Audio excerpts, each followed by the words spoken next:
Tunas tumbuh di tepian perigi, akarnya menyatu dengan pohon jeruk. Engkau telah sembuh, jangan berbuat dosa lagi, supaya padamu jangan terjadi yang lebih buruk. Saya Pastor Petrus Suharjo menghaturkan kepada Anda sekalian salam kasih hati kudus Yesus dan berkat Allah yang Maha Kuasa, dalam nama Bapa dan Putera dan Roh Kudus. Amin. Pada kesempatan ini bersama-sama kita akan mendengarkan dan sekaligus merenungkan bacaan Injil dari Injil Yohanes bab 5 ayat 1 sampai 3a, dilanjutkan ayat 5 sampai 16. Bacaan Injil ini juga menjadi bahan permenungan kita dalam perayaan Ekaristi hari biasa Pekan Prapaskah keempat, Selasa 1 April 2025. Pada hari raya orang Yahudi, Yesus berangkat ke Yerusalem. Di Yerusalem dekat pintu gerbang domba ada sebuah kolam yang dalam bahasa Ibrani disebut Betesda. Serambinya ada 5 dan di serambi-serambi itu berbaring sejumlah besar orang sakit. Ada di situ seorang yang sudah 38 tahun lamanya sakit. Ketika Yesus melihat orang itu berbaring di sana, dan karena ia tahu bahwa ia telah lama dalam keadaan itu, berkatalah ia kepadanya, "Maukah engkau sembuh?" Jawab orang sakit itu kepadanya, "Tuhan, tidak ada orang yang menurunkan aku ke dalam kolam itu apabila airnya mulai goncang. Dan sementara aku sendiri menuju kolam itu, orang lain sudah turun mendahului aku." Kata Yesus kepadanya, "Bangunlah, angkatlah tilammu dan berjalanlah." Dan pada saat itu juga sembuhlah orang itu, lalu ia mengangkat tilamnya dan berjalan. Tetapi hari itu hari Sabat. Karena itu orang-orang Yahudi berkata kepada orang yang baru sembuh itu, "Hari ini hari Sabat, dan tidak boleh engkau memikul tilam." Akan tetapi ia menjawab mereka, "Orang yang telah menyembuhkan aku, dia yang mengatakan kepadaku, 'Angkatlah tilammu dan berjalanlah.'" Mereka bertanya kepadanya, "Siapakah orang itu yang berkata kepadamu, 'Angkatlah tilammu dan berjalanlah'?" Tetapi orang yang baru sembuh itu tidak tahu siapa orang itu, sebab Yesus telah menghilang ke tengah-tengah orang banyak di tempat itu. Kemudian ketika bertemu dengan dia dalam bait Allah, Yesus berkata kepadanya, "Engkau telah sembuh, jangan berbuat dosa lagi, supaya padamu jangan terjadi yang lebih buruk." Orang itu keluar lalu menceritakan kepada orang-orang Yahudi bahwa Yesuslah yang telah menyembuhkan dia. Dan karena itu orang-orang Yahudi berusaha menganiaya Yesus karena ia melakukan hal-hal itu pada hari Sabat. Demikianlah sabda Tuhan, terpujilah Kristus.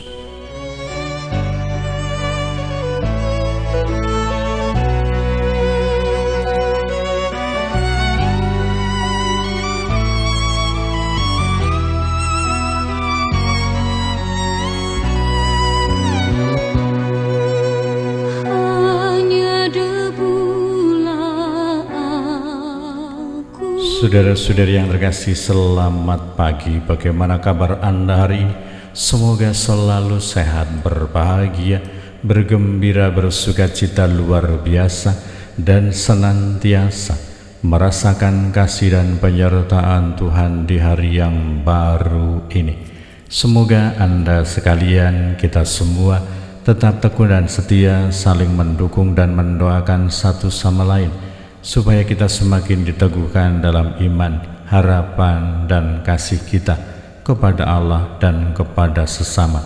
Dan semoga kita juga dalam masa Prapaskah ini tetap bertekun dalam olah rohani kita, berdoa, pantang puasa, dan amal kasih. Kita berdoa untuk mereka yang sudah sepuh, yang lansia, yang sedang sakit. Kita juga berdoa untuk mereka yang sedang mencari pekerjaan, yang sedang mencari teman hidup yang baik. Kita juga berdoa untuk mereka yang sedang menghadapi masalah-masalah di dalam kehidupan mereka. Mereka keluarga-keluarga yang harus terpisah jauh karena aneka tugas, pekerjaan, dan tanggung jawab. Semoga mereka senantiasa dilindungi, dan diberkati oleh Tuhan. Kita berdoa untuk semua orang supaya nama Tuhan semakin dimuliakan di dalam kehidupan kita. Dan dalam rangka masih dalam sukacita Hari Raya Idul Fitri, kita juga mendukung berdoa bersukacita bersama dengan saudara-saudari kita yang merayakan, supaya sebagai orang beriman kita senantiasa mendapatkan rahmat, berkat, dan kesucian yang bersumber, yang berasal dari Allah sendiri. Dan Yesus menunjukkan kepada kita pada hari ini melalui kisah penyembuhan orang yang sakit, yang sudah sangat lama terbaring di serambi atau di tepi kolam Bethesda. Karena imannya, keyakinannya, kepercayaannya akan sabda Yesus, bangunlah, angkatlah tilammu dan berjalanlah.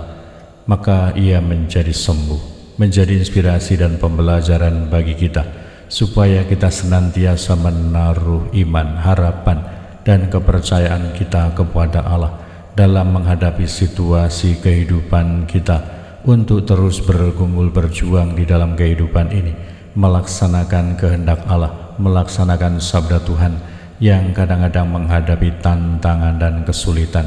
Semoga tidak pernah mundur, tidak pernah putus asa. Sebaliknya, tantangan dan kesulitan itu semakin menempa kita, mendewasakan kita untuk tetap bertekun dalam upaya kita melaksanakan kehendak Allah di dalam hidup kita. Pesan yang disampaikan oleh Yesus kepada orang yang baru disembuhkan itu, supaya jangan berbuat dosa lagi, supaya tidak terjadi yang lebih buruk, semoga juga menjadi pembelajaran untuk kita, supaya kita terus-menerus memperbaiki diri, memperbaharui diri, bertobat, supaya kita tidak mengulang, tidak jatuh ke dalam dosa yang sama.